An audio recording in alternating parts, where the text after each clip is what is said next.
전국 법관회의 그 결의안이 오늘 대법원에 전달됐습니다.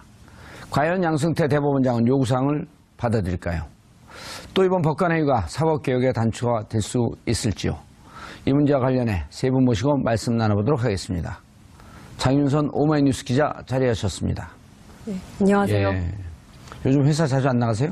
네. 여기 자주 나오셔갖고. 네. 예. 휴가 중입니다. 휴가 중이세요? 네. 연차 쓰고 있습니다. 투잡스. 투잡스? 예. 네. 휴가 중에도 일하고. 훌륭한 기자 아닙니까? 예. 돈도 많이 벌고. 자, 검찰개혁 원투펀치. 오늘 원펀치만 나오고 투펀치는 안 나왔어요. 이재화 변호사. 예, 안녕하세요. 이재화입니다. 이른바 서자 아니에요, 서자. 서초동 저승사자. 예, 검찰개혁이 아닌데 사법개혁은 다 아시나요? 예, 민변의 사법위원, 전 사법위원장입니다. 민변 회장 떨어지신 분. 사법위원회는 검찰개혁뿐만 아니라 법원개혁. 그렇죠. 이런 것도 이렇게 업무로 관장하고 있습니다. 이 법원개혁이 사실 국민들 관심이 좀 멀어져 있고 무엇을 해야 될지 잘 모르지만 무척 중요한 부분이죠. 국민들의 그 정보가 이제 접근이 안 돼서 그런 건데요. 사실상 이 제왕적 대통령제라 그러잖아요. 예. 대법원장은 대한민국에서 명실상부한 그 제왕입니다. 예, 알겠습니다. 그 말씀 계속 이어서 듣고요. 이정열 전 부장판사. 안녕하십니까. 예. 20년 넘게 있었죠. 다 따지면. 예, 그렇죠. 예. 22년 정도 되죠. 그리고 지금 법원에는 17년. 함께 사시는 분은 계속 판사 생활을 하고 계시고요. 예. 어제 그 회의에 나가셨나요? 네, 그런 걸로 알고 있습니다. 오, 그럼 100위 안에 든 거예요? 그렇게 등수 매긴 건지는 잘 모르겠는데. 어쨌든 센 거 아니에요. 별로. 대표자를 뽑혔는데 30명 중에. 뭐 어떤 연유인지는 전 잘 알지 못합니다. 같이 살면서 잘 모르신다.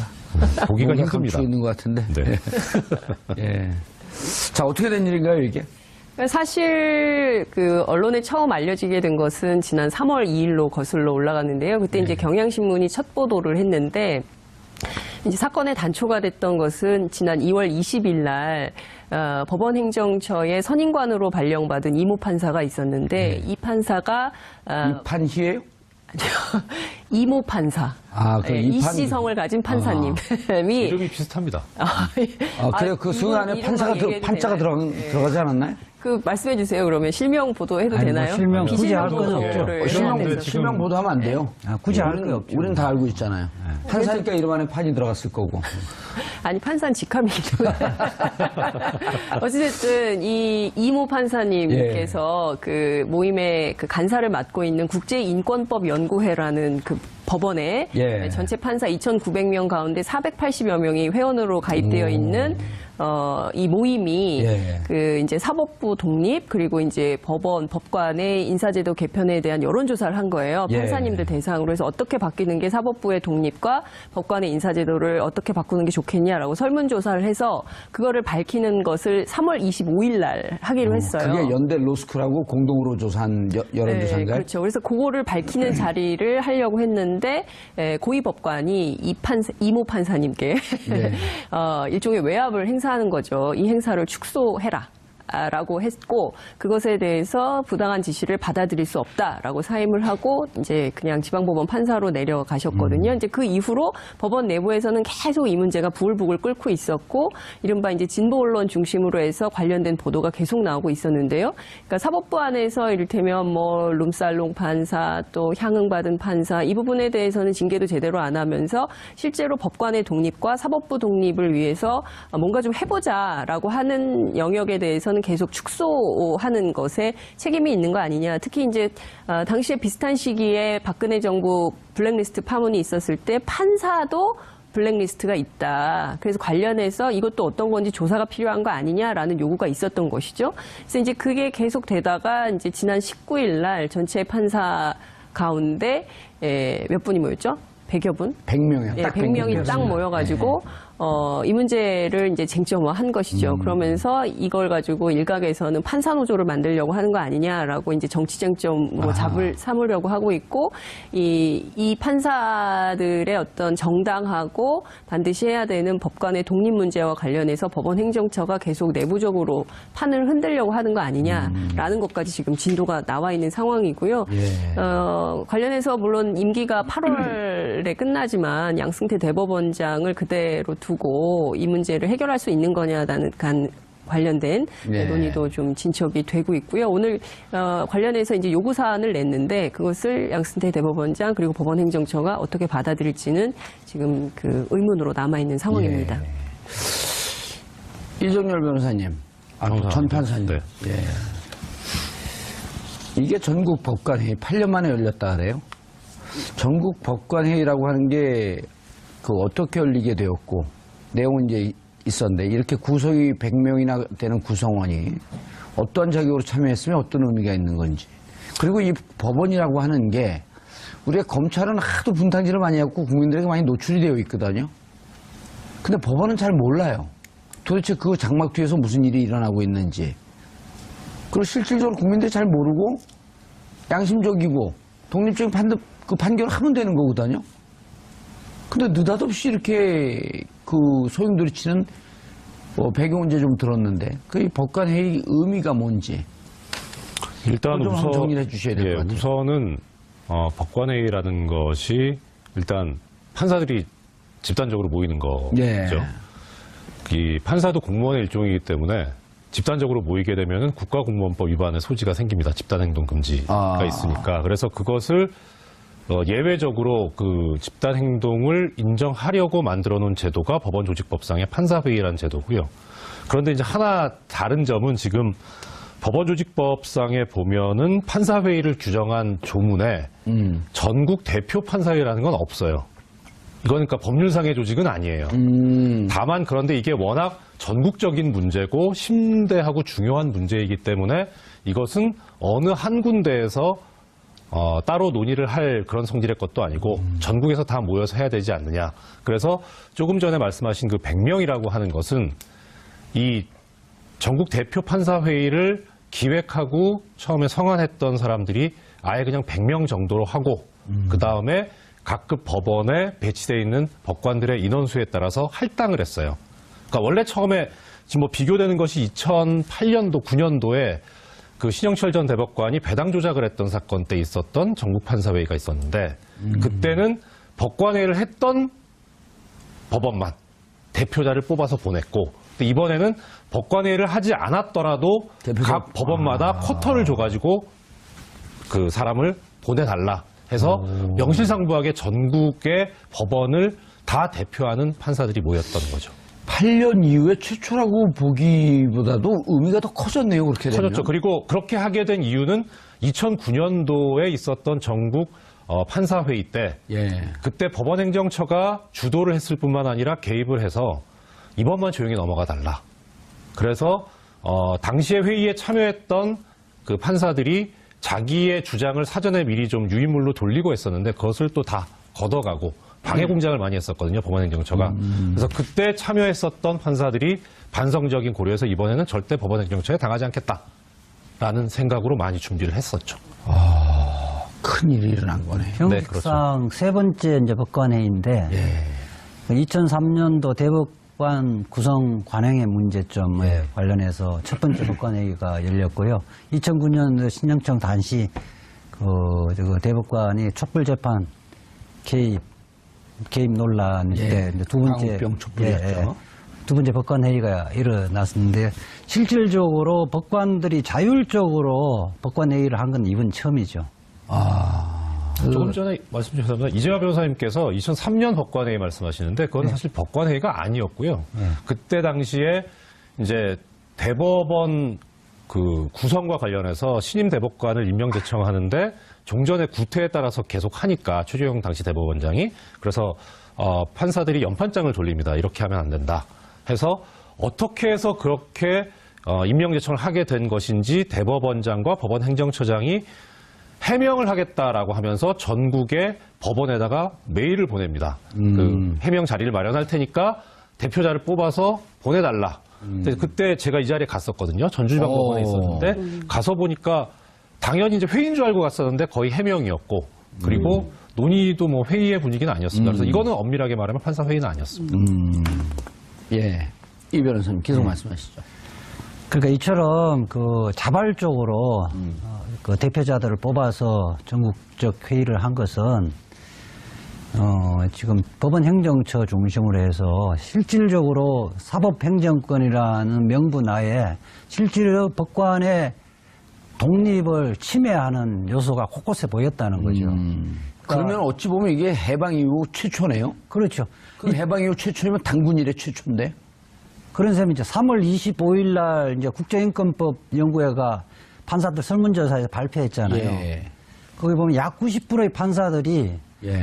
사법행정권자, 뭐 대법원장, 뭐 법원행정처장을 사법행정권자라 그러는데 사법행정권자로 또 불이익을 받을까봐 그 염려돼서 재판을 제대로 못했다는 그런 여론조사가 결과가 나왔고요. 특히 45%에서 90%가 그렇게 찬성을 한 거예요?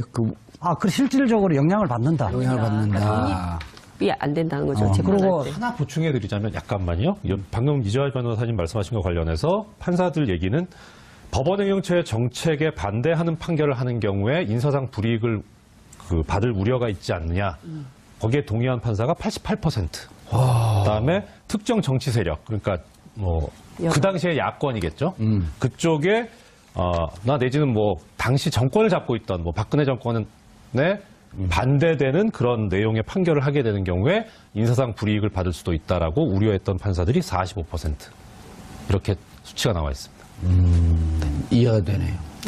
원래 법원행정처가 만들어진 것은 49년도에 법원조직법이 생기면서 만들어졌는데 외압을 방지하고 사법부의 독립을 위해서 만들어진 것인데 오히려 그 통로가 사법부 독립을 침해하는 재판 판사들을 예. 통제하고 옥죄고 뭐 그런 역할을 하고 있다는 그 이런 기본적인 인식과 공감대가 형성돼서 예. 여러분 판사회의가 개최된 걸로 보입니다. 예. 법원 행정처라고 하는 용어가 우리 시청자들한테 낯설거든요. 예를 들어 고등학교 학교로 따지면 고등학교 이제 법원이라고 통칭하면 행정처라고 하는 건 서무과쯤 되는 거 아니에요? 그렇죠. 그러니까 대통령 뭐 비교하면 청와대 뭐 비서실 예. 정도인데 어느 정도냐면 최초에는 이게 도입될 때는 예산 조직 이런 것들이 필요하잖아요.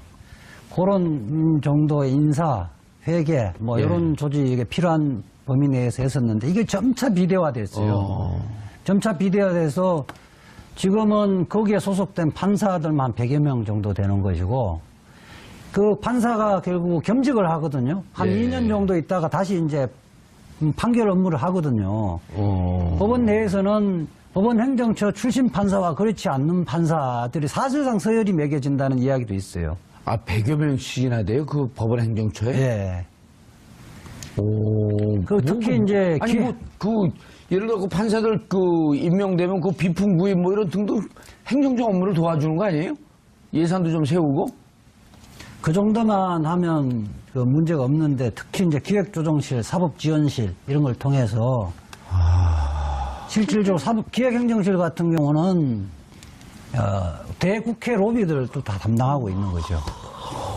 사법행정실 같은 경우는 재판제도, 재판 업무에 관한 제도 개선의 명분으로 해서 실질적으로는 대법원장이나 법원행정처장의 방침을 그대로 하고 판사들에게 내리는 지침 역할을 하고 있는 거죠. 그럼 이 법원 행정처가 이정열 전 판사님, 법원 행정처가 대법원장의 거의 정치적 입장, 결정 이런 것을 수행하는 친위부대적 성격이 되어 있는 거 아니에요? 친위부대적 성격을 가지고 있을 뿐만 아니라 법 자체도 그렇게 만들어져 있습니다.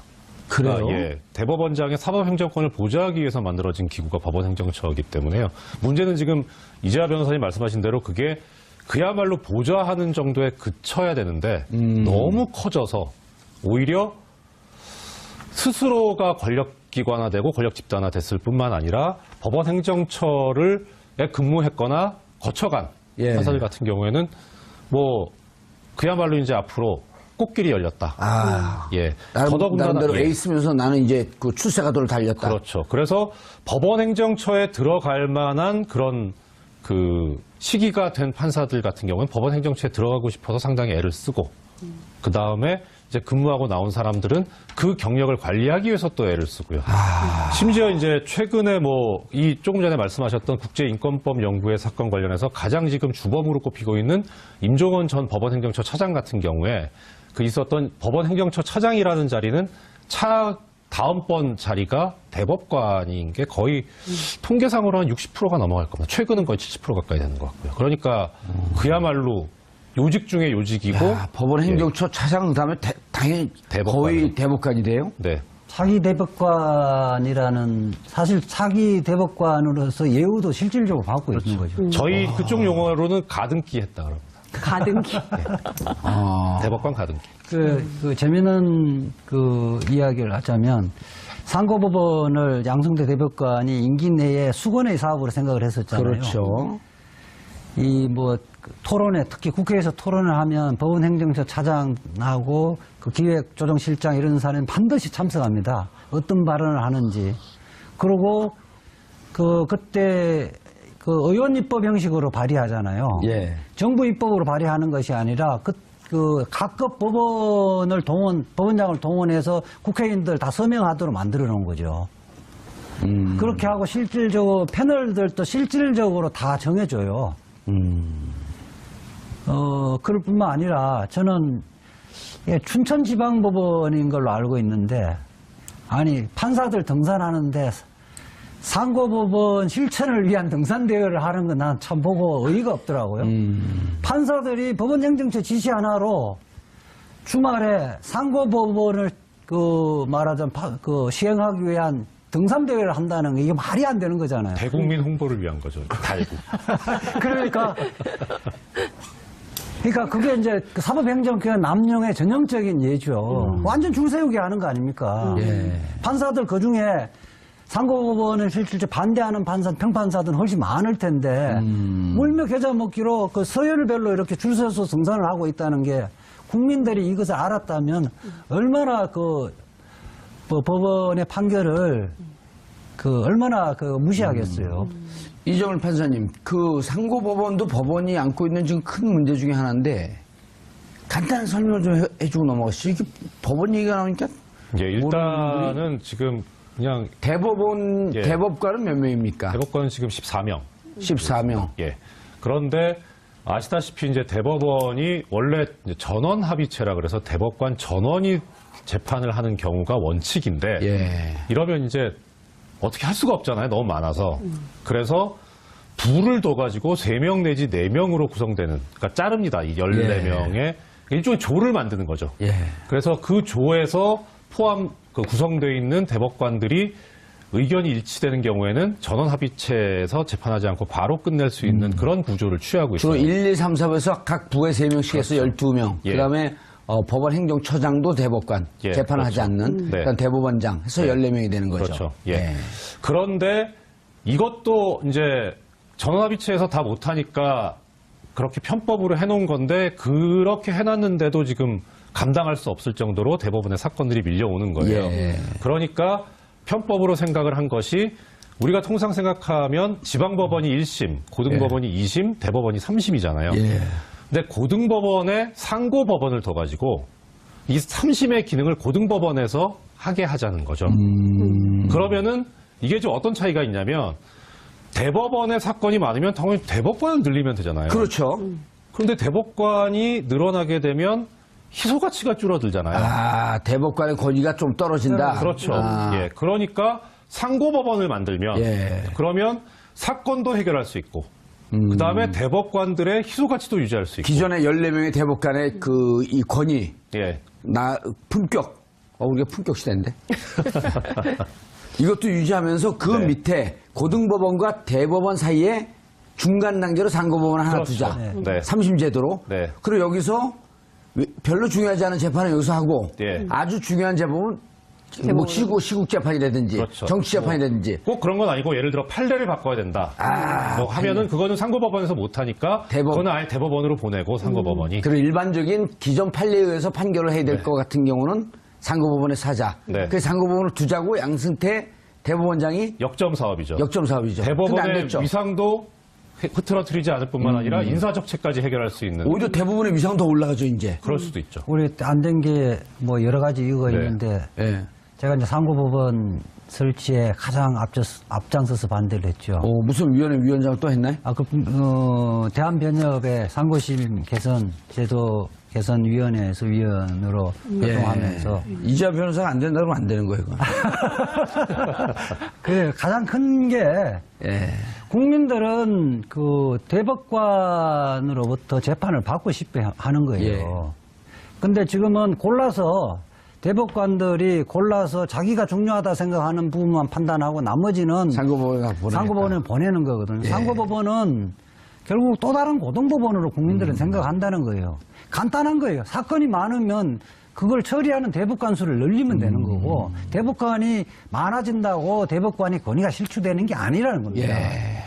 권위라는 것은 국민들의 올바른 재판을 신속하게 올바른 재판을 할 때만이 생기는 거지 숫자 갖고 이렇게 권위를 세우려는 것은 아주 이렇게 정근대적인 발상이라는 거예요. 저는 우리가 검찰개혁 굉장히 얘기하는데 법원개혁도 굉장히 중요한 게 정치인들도 과거에는 상당히 권위적이고 뭐 국회 안에 빨간 카펫이 있어서 빨간 카펫 혹시라도 잘못이라도 밟으면 엘리베이터도 따로 설치되어 있고 막 그랬잖아요. 국회의원 전용, 의원용 전용 엘리베이터가 있었고 막 카펫이 깔려 있었고 막 이랬었잖아요. 근데 그게 이제 권위주의의 상징이었기 때문에 그것을 다 뜯어내고 그리고 상당히 이제 일종의 문민화? 뭐 이렇게 평범한 그 민의의 전당으로 거듭나기 위해서 노력하는데 제일 그게 안 되는 영역이 법조 영역, 검찰과 법원이라고 생각하는데요.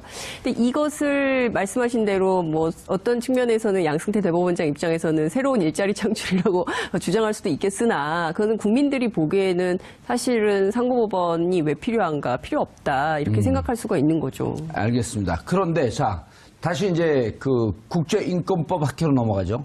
그래서 국제인권법 학회에서 이렇게 법원이 판사들이 법원 행정처나 대법원장의 영향을 받는다. 즉 독립적이고 주체적인 판단을 하기는 좀 어렵다.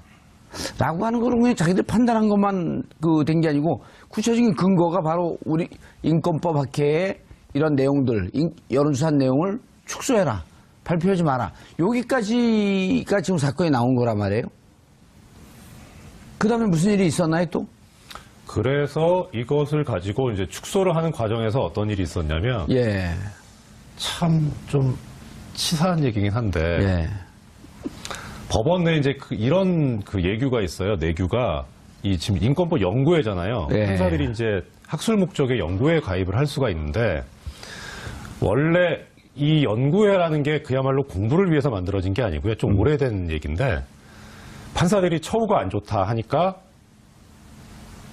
봉급을 올려줄 수는 없고 대신에 이런 연구회 활동을 하면 거기에 예산 지원을 해주겠다. 이런 식으로 이제 편법으로 예산 지원을 하기 위해서 만들어 놓은 거예요. 그래서 처음에는 연구회 조직만 있고 연구회 활동을 안 했어요. 아주 초창기에는.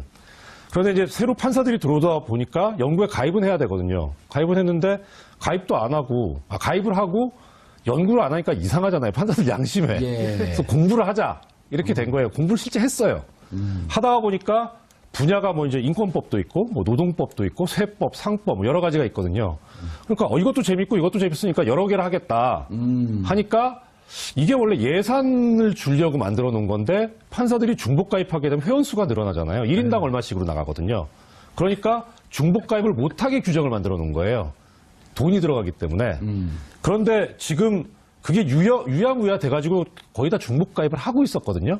그러다가 이번에 국제인권법 연구회 문제가 나올 때 대법원에서 그 얘기를 들고 나오면서 중복 가입한 데 정리해라.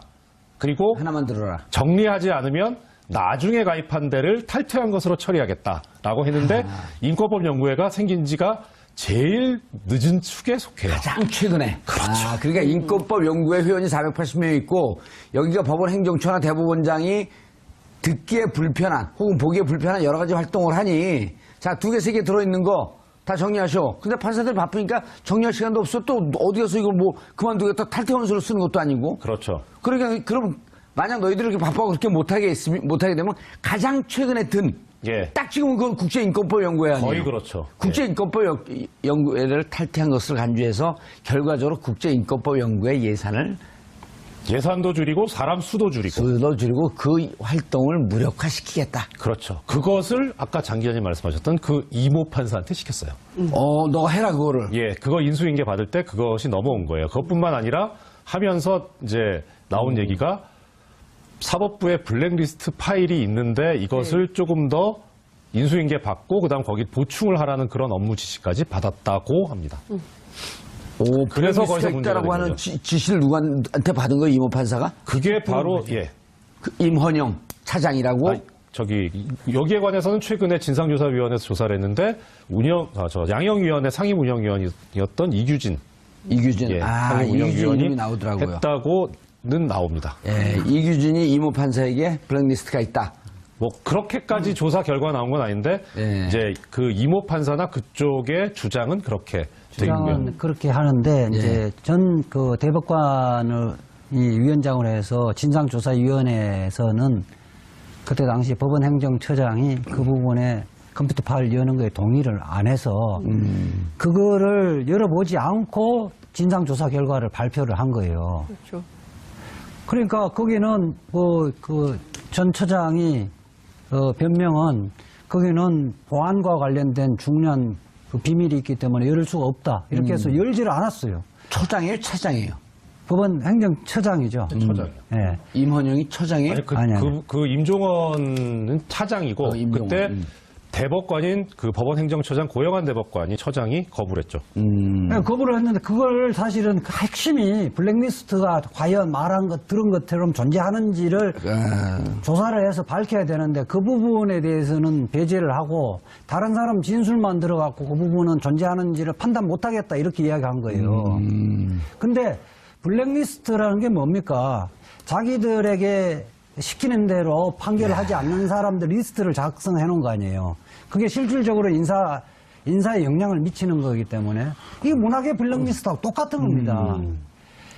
법관 개개인이 독립해서 재판을 해야 되는데 그 블랙리스트가 존재한다는 것은 독립적으로 재판 안 했다는 거잖아요. 그리고 앞으로도 할 수 없다는 거니까 인사에 불이익을 주는데 어떻게 독립적인 재판을 하겠습니까?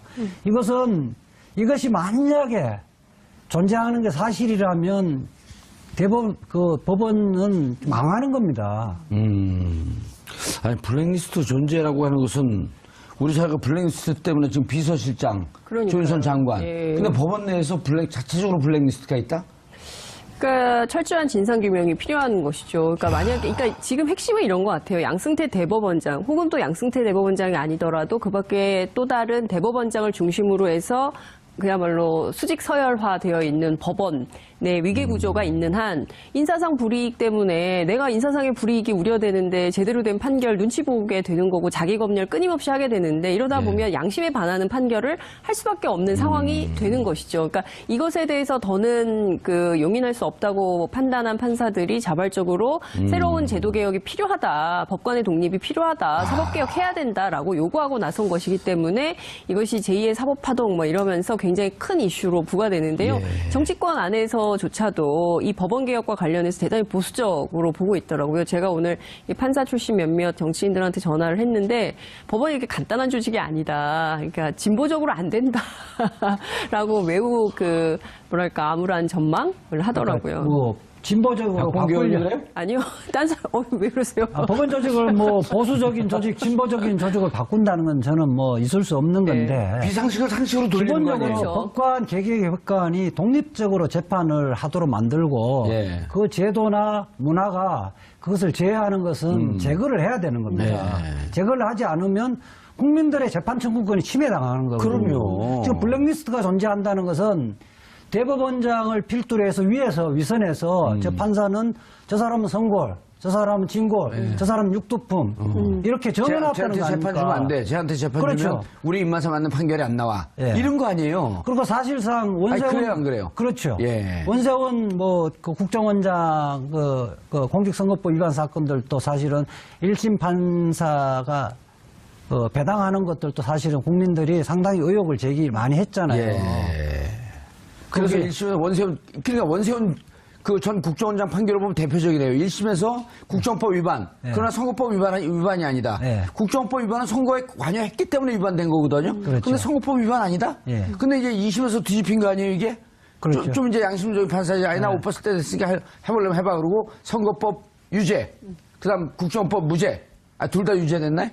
2심에서? 둘 다 유죄됐죠. 둘 다 유죄됐지. 그리고 대법원으로 넘어가니까 대법원에서 이상한 논리로 증거법 논리로 해서 다시 또 예, 선거법 유죄된 게 증거가 좀 불충분한 것 같으니 증거를 좀 꼼꼼히 살펴봐라. 예, 그렇게 이야기를 했었는데. 그리고 지금 2년 몇 개월 동안 아직 판결을 안 하고 있는 거예요. 고등법원에서. 예, 예. 그리고 1심에서 선거법을 무죄한 판사는 곧바로 고등법원 부장판사로 승진했죠.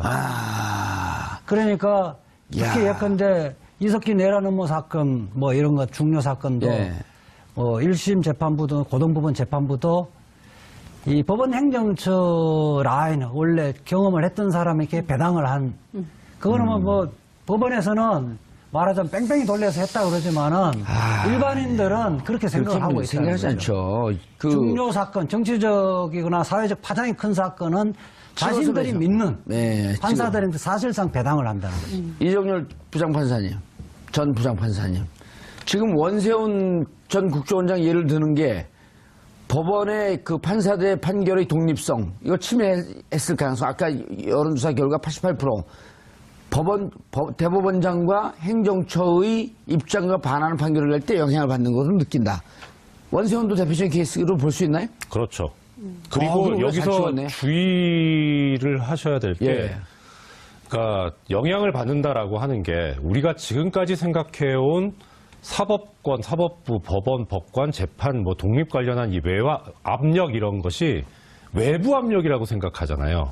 예전엔 맞았어요. 근데 지금 외부 압력은 없어요. 정치권의 압력을 얘기하는 거네요. 그렇죠. 정치권이든 옛날에는- 정부든. 예. 박정희 정권 시절에 이게 권력의 압력, 예. 정치 권력의 압력. 예. 그건 없어졌다. 예. 근데 지금 문제는 내부의 압력인 거예요.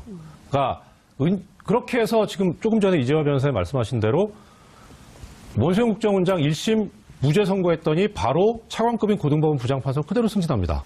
그리고 거기에 대해서 하도 기가 막히니까 그 어느 부장판사 한 사람이 내부 게시판에 글을 씁니다. 이거 지로기마의 판결이다. 고등법원 부장판사가 그렇게 중요하냐. 기록이만은 뭐예요? 사슴을 가르치면서 말이라고 말이라고, 얘기한다. 예. 그 블라디미르 도사성을- 정유라가 타는 그런 말. 예. 좀. 지역의 판결이라고 비판을 했었죠. 예. 그래서 기록이만, 이제 알겠네. 징계를 하죠. 지록이마라고 그러니까 했던 그런 판사들. 말을 했다고 징계를 합니다.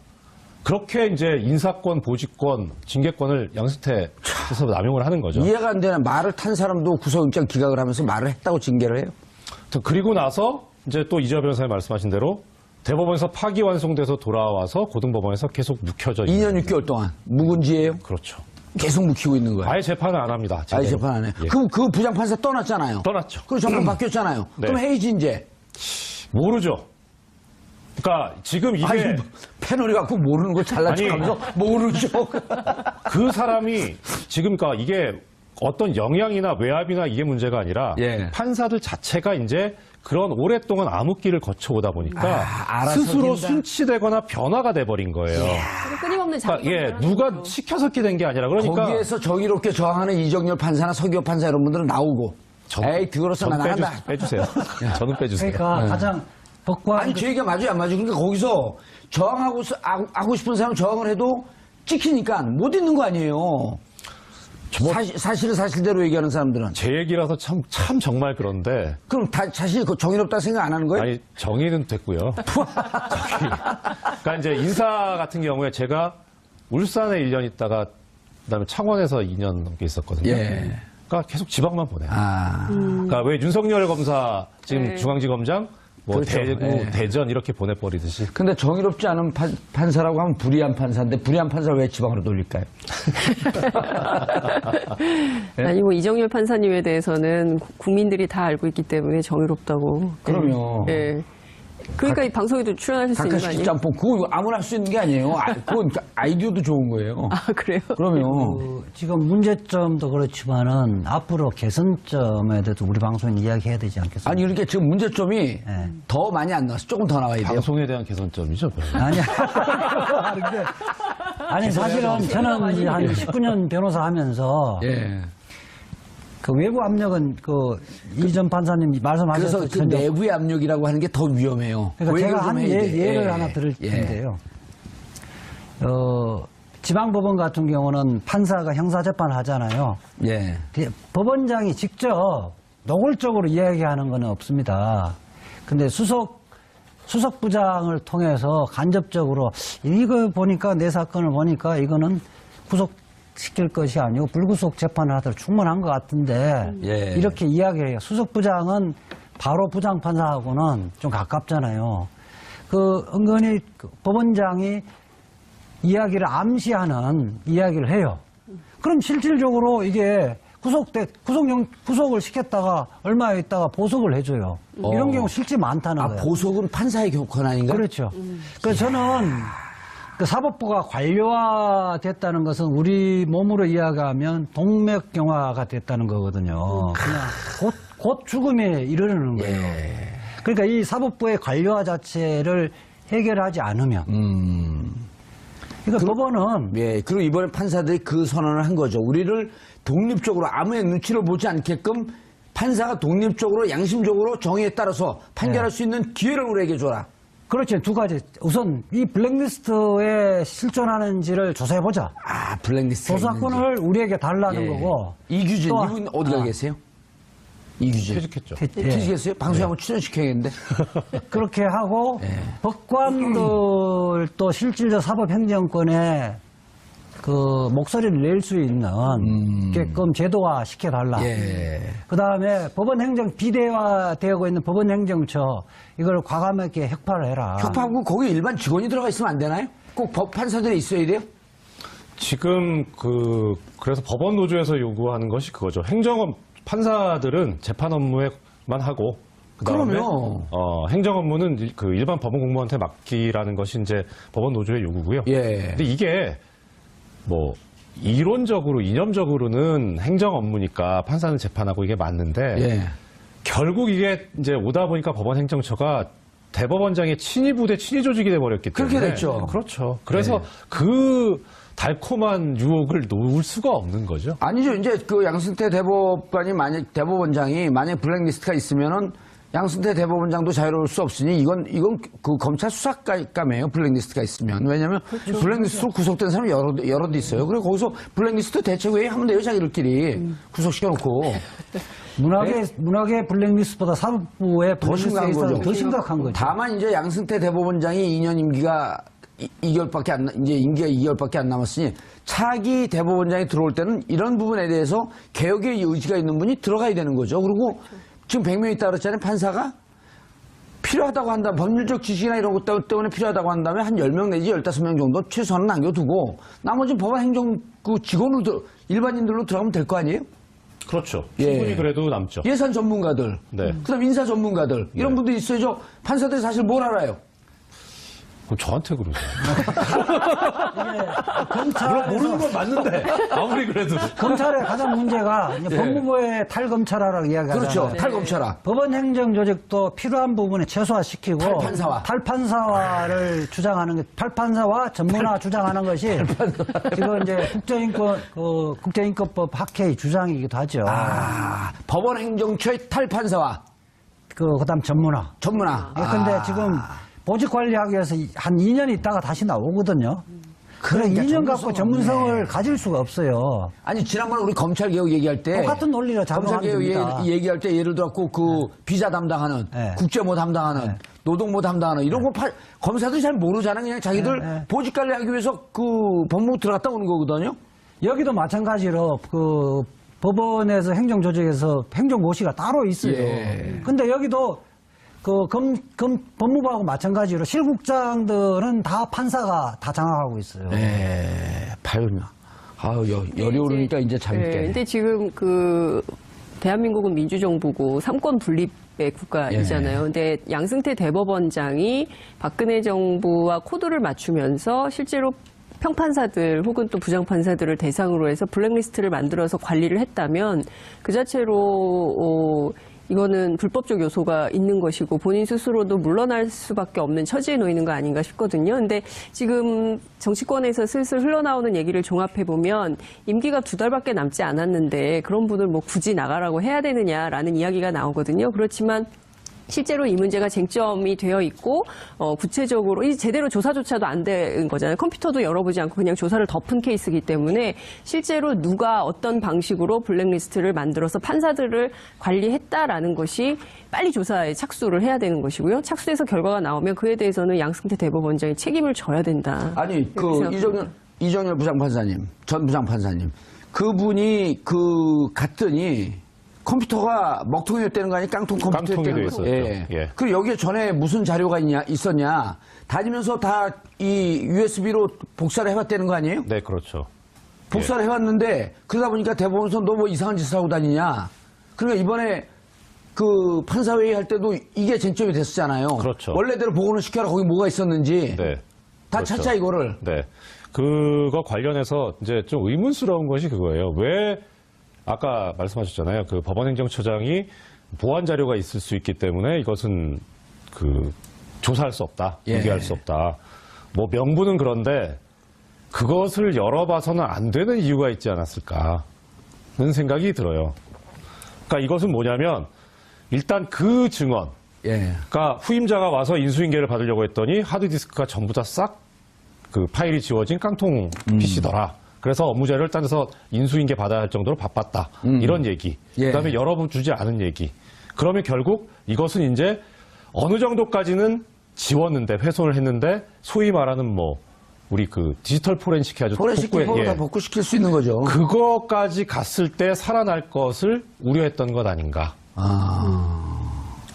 그렇게 막았던 하드 거지. 자체도 바뀐 거 아니에요? 그래서 그 다음 든 생각이 이제 이거예요. 이 정도 됐으면 그 안에 있는 하드디스크 자체를 바꿨거나 통으로 바꿨을 것 같은데. 아니면은 그래서 저도 지금 궁금한 게 그거예요. 제가 법원 있을 때 보면은 판사도 이제 컴퓨터 업무용 PC 쓰잖아요. 그러다가 이제 시간이 지나면 좀 구식이 될 거 아닙니까? 그거를 판사들은 이제 신형 컴퓨터로 바꿔주고 판사들 컴퓨터를 이제 일반 법원 공무원한테 보내줍니다. 이렇게 축축축 가요. 그래서 만약에 제 컴퓨터가 이제 블랙리스트가 있는 PC였다. 얘가 부적절한 것 같습니다. 이재화 변호사님께서 판사인데 이재화 변호사님 업무용 PC에 블랙리스트가 있었다. 근데 이게 구형이 됐어요. 그래갖고 이 컴퓨터가 저한테 옵니다. 제가 이제 일반직 공무원이에요. 그러면은 여기서 이제 이거를 포렌식 해보면 나올 거 아니에요. 그러니까 이게 일로 갔는지는 대장의 번호를 보면 추적 다 나오죠. 그런데 이게 한 대씩 오는 게 아니라 정봉주 판사님 것도 있고 장윤선 판사님 것도 있고 그러니까 이쪽으로 가고 이렇게 가고 하는데 하드만 바꿔버리면 되죠. 그럼 그 다음에 이건 어디로 갔는지 모르죠. 그러니까 이런 짓까지 했을까 싶긴 한데 이렇게까지 됐다면 사실은 거의 찾아내기 어려운 상황이에요. 아니요. 그 블랙리스트 자체가 사회적으로 문제가 됐기 때문에 제가 보기에는 하드를 바꿨을 가능성이 있어요. 그냥 그것을 디가우징이나 이런 방식으로 해서 지우지 않고 그러니까요. 그게 좀 걱정스러워요. 포렌식으로 다 복구가 되잖아요, 웬만하면. 그래도 저는 법원에 좀 오래 있어서 그래서 좀 애정이 남아있는지 모르겠지만 설마 그렇게까지 하랴라는 생각은 들기는 해요. 그렇게까지. 조사를 거부했다는 것은 그렇죠. 블랙리스트가 없으면 조사를 거부할 이유가 없잖아요. 거기 어딘가 있겠다. 그럼요. 아까 하지 않았으면 다 까면 되는 거예요. 뭔가 찜찜하니까 거부를 하는 거거든요. 아니, 그러니까 서류를 보면 안 되게 해서, 왜냐면 개인 자료 이런 게 있었다라고 하니까 또 컴퓨터 공학과 출신의 판사가 그걸 일일이 다 쓴 거 아니에요? 내부 통신망에다가 무슨 얘기냐?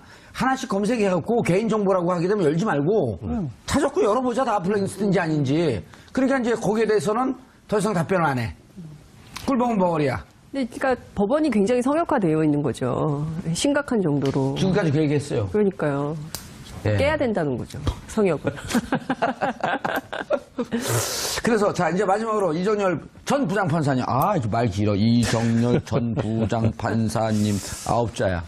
그러니까 2판 그럼 끝날 걸. 타석에서는 그러시잖아요. 방송이니까. 사판. 근데 자 예. 그러면 이번에 요구한 결의 사항 좀 소개해 주세요. 전체적으로 4가지가 있는데요. 예. 일단 지금 이제 이 문제됐던 사건, 사법행정권의 을 남용했다는 의혹, 예. 그다음에 블랙리스트 관련해서 추가 조사를 하자. 예, 추가 조사를 하자고 그랬고요. 예, 이게 한묶음이죠. 예, 저기 있네. 저 읽어주세요. 그다음에 사법행정권 남용에 관련된 사람들 업무에서 배제를 시켜라라는 거 하고, 아하. 그다음에 이제 이번에 있었던 법관 회의를 상설화시키자라는 얘기가 있고요. 예. 그다음에 양 대법원장이 입장을 표명하라. 예. 이런 4가지 그런데 요구입니다. 사법부 블랙리스트 추가 조사를 자체 조사하겠다는 거 아닌가요? 자체 조사는 어디서 나온 거예요? 저 중에. 현재로서는 이 전국 판사 회의에서 선임하는 소위를 꾸려서 거기서 선임하는 사람들이 조사를 하는 것으로 일단 잠정적으로는 생각을 하고 있는 것 같은데 예. 아직 구체적으로 몇 명이 언제 어디를 어떻게 조사할지는 지금 아직 거기까지는 나오진 않은 것 같습니다.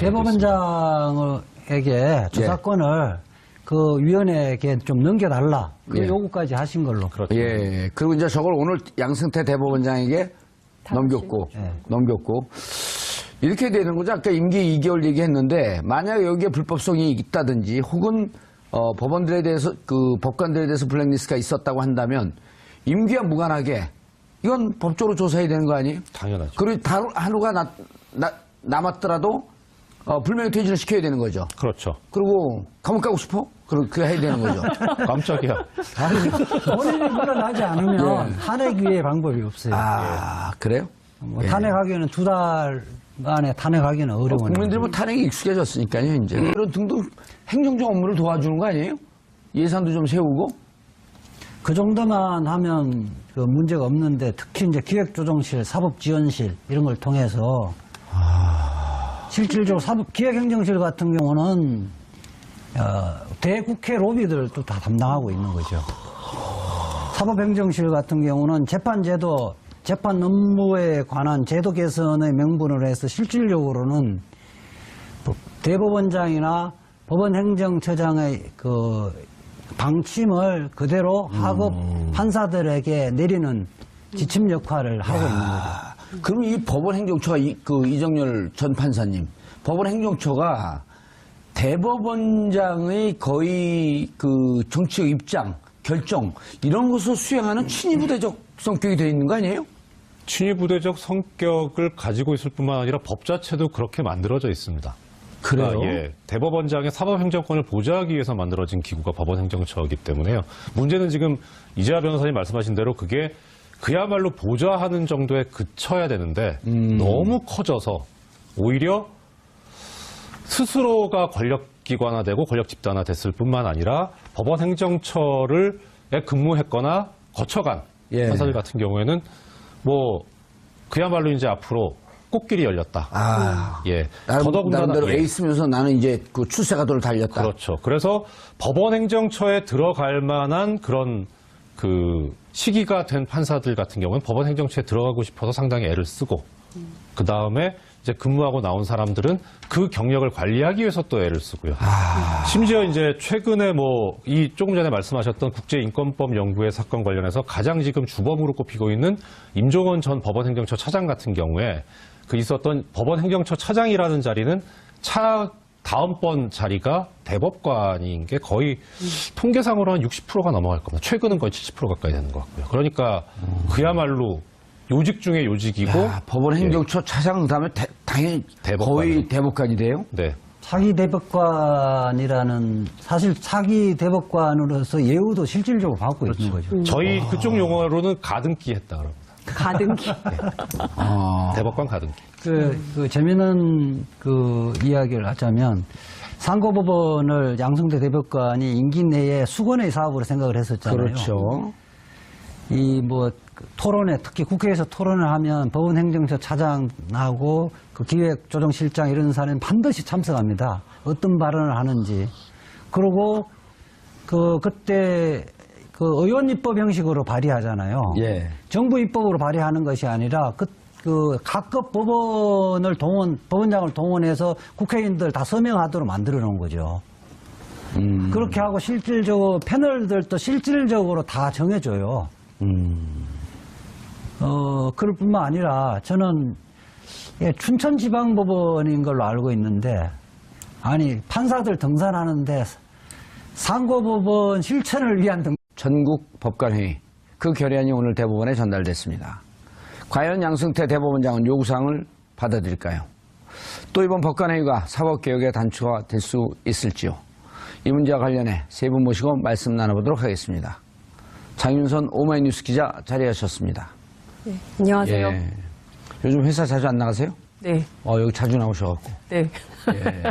휴가 중입니다. 휴가 중이세요? 네. 연차 쓰고 있습니다. 투잡스. 투잡스? 예. 네. 휴가 중에도 일하고. 훌륭한 기자 아닙니까? 예. 돈도 많이 벌고. 자, 검찰개혁 원투펀치. 오늘 원펀치만 나오고 투펀치는 안 나왔어요. 이자 변호사. 예, 안녕하세요. 이주호입니다. 이른바 그 서자 아니에요, 서자. 서초동 저승사자. 예, 검찰개혁이 아닌데 사법개혁은 다 아시나요? 예, 민변의 전 사법위원장입니다. 민변 회장 떨어지신 분. 사법위원회는 검찰개혁뿐만 아니라 법원개혁. 그렇죠. 이런 것도 이렇게 업무로 관장하고 있습니다. 이 법원개혁이 사실 국민들 관심이 좀 멀어져 있고 무엇을 해야 될지 잘 모르지만 무척 중요한 부분이죠. 국민들의 그 정보가 이제 접근이 안 돼서 그런 건데요. 사실상 이 제왕적 대통령제라 그러잖아요. 예. 대법원장은 대한민국에서 명실상부한 그 제왕입니다. 예, 알겠습니다. 그 말씀 계속 이어서 듣고요. 이정열 전 부장판사. 안녕하십니까. 예. 20년 넘게 있었죠. 다 따지면. 예, 그렇죠. 예. 22년 정도 되죠. 그리고 지금 법원에는 17년. 함께 사시는 분은 계속 판사 생활을 하고 계시고요. 예. 어제 그 회의에 나가셨나요? 네, 그런 걸로 알고 있습니다. 오, 그럼 100위 안에 든 거예요? 그렇게 등수맥인 건지는 잘 모르겠는데. 어쨌든 센 거 아니에요. 별로. 대표자를 뽑혔는데 30명 중에. 뭐 어떤 연유인지는 저는 잘 알지 못합니다. 같이 살면서 잘 모르신다. 보기가 뭔가 힘듭니다. 감추고 있는 것 같은데. 네. 예. 자, 어떻게 된 일인가요, 이게? 사실 그 언론에 처음 알려지게 된 것은 지난 3월 2일로 거슬러 올라갔는데요. 그때 이제 경향신문이 첫 보도를 했는데 이제 사건의 단초가 됐던 것은 지난 2월 20일 날 법원행정처의 선임관으로 발령받은 이모 판사가 있었는데 이 판사가 이판희예요? 이모 판사. 그럼 이씨성을 가진 판사님이 이름이 비슷합니다. 그래요. 그 순간에 판자가 들어가지 않았나요? 그 말씀해 주세요. 그러면 실명 보도해도 되나요? 실명 굳이 할 비실명도 건 없죠. 보도를 실명 보도하면 안 돼요. 굳이 할 거 없죠. 우리는 다 알고 있잖아요. 판사니까 이름 안에 판이 들어갔을 거고. 아니 판사는 직함이기도 어찌됐든 이 이모 판사님께서 그 모임의 그 간사를 맡고 있는 국제인권법연구회라는 그 법원에 전체 판사 2,900명 가운데 480여 명이 회원으로 가입되어 있는 이 모임이 그 이제 사법부 독립 그리고 이제 법관의 인사제도 개편에 대한 처럼 그 자발적으로 그 대표자들을 뽑아서 전국적 회의를 한 것은 지금 법원행정처 중심으로 해서 실질적으로 사법행정권이라는 명분 하에 실질로 법관의 독립을 침해하는 요소가 곳곳에 보였다는 거죠. 그러면 어찌 보면 이게 해방 이후 최초네요? 그렇죠. 그 해방 이후 최초면 당군 이래 최초인데? 그런 셈이죠. 3월 25일 날 이제 국제인권법 연구회가 판사들 설문조사에서 발표했잖아요. 거기 보면 약 90%의 판사들이 사법행정권자, 뭐 대법원장, 뭐 법원행정처장을 사법행정권자라 그러는데 사법행정권자로 또 불이익을 받을까봐 그 염려돼서 재판을 제대로 못했다는 그런 여론조사가 결과가 나왔고요. 특히 45%에서 90%가 그렇게 찬성을 한 거예요? 그 실질적으로 영향을 받는다. 영향을 받는다. 독립이 안 된다는 거죠. 그리고 하나 보충해드리자면 약간만요. 방금 이재화 변호사님 말씀하신 것 관련해서 판사들 얘기는 법원행정처의 정책에 반대하는 판결을 하는 경우에 인사상 불이익을 받을 우려가 있지 않느냐. 거기에 동의한 판사가 88%. 그다음에 특정 정치 세력, 그러니까 뭐 그 당시에 야권이겠죠. 그쪽에 나 내지는 뭐 당시 정권을 잡고 있던 뭐 박근혜 정권에 반대되는 그런 내용의 판결을 하게 되는 경우에 인사상 불이익을 받을 수도 있다라고 우려했던 판사들이 45%. 이렇게 수치가 나와 있습니다. 이해가 되네요. 그러니까 원래 법원행정처가 만들어진 것은 49년도에 법원조직법이 생기면서 만들어졌는데 외압을 방지하고 사법부의 독립을 위해서 만들어진 것인데 오히려 그 통로가 사법부 독립을 침해하는 재판 판사들을 예. 통제하고 옥죄고 뭐 그런 역할을 하고 있다는 그 이런 기본적인 인식과 공감대가 형성돼서 여러분 판사회의가 개최된 걸로 보입니다. 법원 행정처라고 하는 용어가 우리 시청자들한테 낯설거든요. 예를 들어 고등학교 학교로 따지면 고등학교 이제 법원이라고 통칭하면 행정처라고 하는 건 서무과쯤 되는 거 아니에요?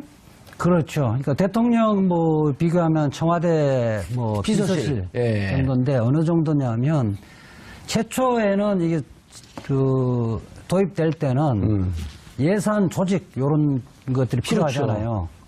그런 정도의 인사, 회계 뭐 이런 조직에 필요한 범위 내에서 했었는데 이게 점차 비대화됐어요. 점차 비대화돼서 지금은 거기에 소속된 판사들만 100여 명 정도 되는 것이고 그 판사가 결국 겸직을 하거든요. 한 2년 정도 있다가 다시 이제 판결 업무를 하거든요. 법원 내에서는 법원 행정처 출신 판사와 그렇지 않는 판사들이 사실상 서열이 매겨진다는 이야기도 있어요. 100여 명씩이나 돼요? 그 법원 행정처에? 예. 특히 이제 예를 들어 그 판사들 임명되면 그 비풍부인 뭐 여론조사를 한 거예요. 판사님들 대상으로 해서 어떻게 바뀌는 게 사법부의 독립과 법관의 인사제도를 어떻게 바꾸는 게 좋겠냐라고 설문조사를 해서 그거를 밝히는 것을 3월 25일 날 하기로 했어요. 그게 연대 로스쿨하고 공동으로 조사한 여론조사인가요? 그렇죠. 그래서 그거를 밝히는 자리를 하려고 했는데 고위법관이 이모 판사님께 일종의 외압을 행사하는 거죠. 이 행사를 축소해라. 라고 했고 그것에 대해서 부당한 지시를 받아들일 수 없다라고 사임을 하고 이제 그냥 지방법원 판사로 내려가셨거든요. 이제 그 이후로 법원 내부에서는 계속 이 문제가 부글부글 끓고 있었고 이른바 이제 진보 언론 중심으로 해서 관련된 보도가 계속 나오고 있었는데요. 그러니까 사법부 안에서 이를테면 뭐 룸살롱 판사 또 향응받은 판사 이 부분에 대해서는 징계도 제대로 안 하면서 실제로 법관의 독립과 사법부 독립을 위해서 뭔가 좀 해보자라고 하는 영역에 대해서는 계속 축소하는 것에 책임이 있는 거 아니냐. 특히 이제 당시에 비슷한 시기에 박근혜 정부 블랙리스트 파문이 있었을 때 판사도 블랙리스트가 있다. 그래서 관련해서 이것도 어떤 건지 조사가 필요한 거 아니냐라는 요구가 있었던 것이죠. 그래서 이제 그게 계속 되다가 이제 지난 19일 날 전체 판사 가운데 몇 분이 모였죠? 100여 분? 100명이요. 딱 100명이 딱 모여가지고 이 문제를 이제 쟁점화한 것이죠. 그러면서 이걸 가지고 일각에서는 판사 노조를 만들려고 하는 거 아니냐라고 이제 정치 쟁점으로 삼으려고 하고 있고 이 판사들의 어떤 정당하고 반드시 해야 되는 법관의 독립 문제와 관련해서 법원 행정처가 계속 내부적으로 판을 흔들려고 하는 거 아니냐라는 것까지 지금 진도가 나와 있는 상황이고요. 관련해서 물론 임기가 8월에 끝나지만 양승태 대법원장을 그대로 두고 이 문제를 해결할 수 있는 거냐라는 관련된 논의도 좀 진척이 되고 있고요. 오늘 관련해서 이제 요구 사안을 냈는데 그것을 양승태 대법원장 그리고 법원행정처가 어떻게 받아들일지는 지금 그 의문으로 남아 있는 상황입니다. 이정열 변호사님, 전 판사님. 이게 전국 법관회의 8년 만에 열렸다 그래요. 전국 법관회의라고 하는 게 어떻게 열리게 되었고 내용은 이제 있었는데 이렇게 구성이 100명이나 되는 구성원이 어떠한 자격으로 참여했으면 어떤 의미가 있는 건지 그리고 이 법원이라고 하는 게 우리가 검찰은 하도 분탕질을 많이 했고 국민들에게 많이 노출이 되어 있거든요. 근데 법원은 잘 몰라요. 도대체 그 장막 뒤에서 무슨 일이 일어나고 있는지 그리고 실질적으로 국민들이 잘 모르고 양심적이고 독립적인 판결을 하면 되는 거거든요. 근데 느닷없이 이렇게 그 소용돌이 치는 배경 문제 좀 들었는데 그 법관회의 의미가 뭔지 일단 좀 한번 정리를 해주셔야 될 것 같아요. 우선은 법관회의라는 것이 일단 판사들이 집단적으로 모이는 거죠. 예. 이 판사도 공무원의 일종이기 때문에 집단적으로 모이게 되면 국가공무원법 위반의 소지가 생깁니다. 집단행동 금지가 있으니까. 그래서 그것을 예외적으로 그 집단행동을 인정하려고 만들어 놓은 제도가 법원조직법상의 판사회의라는 제도고요. 그런데 이제 하나 다른 점은 지금 법원조직법상에 보면은 판사회의를 규정한 조문에 전국 대표 판사회라는 건 없어요. 이건 그러니까 법률상의 조직은 아니에요. 다만 그런데 이게 워낙 전국적인 문제고 심대하고 중요한 문제이기 때문에 이것은 어느 한 군데에서 따로 논의를 할 그런 성질의 것도 아니고 전국에서 다 모여서 해야 되지 않느냐. 그래서 조금 전에 말씀하신 그 100명이라고 하는 것은 이 전국 대표 판사회의를 기획하고 처음에 성안했던 사람들이 아예 그냥 100명 정도로 하고 그 다음에 각급 법원에 배치되어 있는 법관들의 인원수에 따라서 할당을 했어요. 그러니까 원래 처음에 지금 뭐 비교되는 것이 2008년도, 9년도에 그 신영철 전 대법관이 배당 조작을 했던 사건 때 있었던 전국판사회의가 있었는데 그때는 법관회의를 했던 법원만 대표자를 뽑아서 보냈고 이번에는 법관회의를 하지 않았더라도 각 법원마다 쿼터를 줘가지고 그 사람을 보내달라 해서 명실상부하게 전국의 법원을 다 대표하는 판사들이 모였던 거죠. 8년 이후에 최초라고 보기보다도 의미가 더 커졌네요. 그렇게 되면. 커졌죠. 그리고 그렇게 하게 된 이유는 2009년도에 있었던 전국 판사회의 때 그때 법원행정처가 주도를 했을 뿐만 아니라 개입을 해서 이번만 조용히 넘어가 달라. 그래서 당시에 회의에 참여했던 그 판사들이 자기의 주장을 사전에 미리 좀 유인물로 돌리고 했었는데 그것을 또 다 걷어가고 방해 공작을 많이 했었거든요. 법원행정처가. 그래서 그때 참여했었던 판사들이 반성적인 고려에서 이번에는 절대 법원행정처에 당하지 않겠다라는 생각으로 많이 준비를 했었죠. 큰 일이 일어난 거네요. 형식상 세 번째 이제 법관회의인데 2003년도 대법관 구성 관행의 문제점에 관련해서 첫 번째 법관회의가 열렸고요.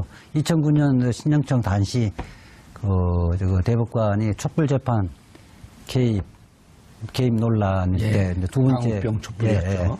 두 번째 법관회의가 일어났는데 실질적으로 법관들이 자율적으로 법관회의를 한 건 이번 처음이죠.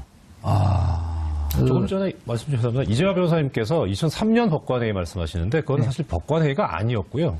그때 당시에 이제 대법원 그 구성과 관련해서 신임 대법관을 임명 제청하는데 종전의 구태에 따라서 계속 하니까 최재형 당시 대법원장이 그래서 판사들이 연판장을 돌립니다. 이렇게 하면 안 된다 해서 어떻게 해서 그렇게 임명 제청을 하게 된 것인지 대법원장과 법원행정처장이 해명을 하겠다라고 하면서 전국의 법원에다가 메일을 보냅니다. 그 해명 자리를 마련할 테니까 대표자를 뽑아서 보내달라. 근데 그때 제가 이 자리에 갔었거든요. 전주지방법원에 있었는데 가서 보니까 당연히 이제 회의인 줄 알고 갔었는데 거의 해명이었고 그리고 논의도 뭐 회의의 분위기는 아니었습니다. 그래서 이거는 엄밀하게 말하면 판사회의는 아니었습니다. 이 변호사님 계속 말씀하시죠. 그러니까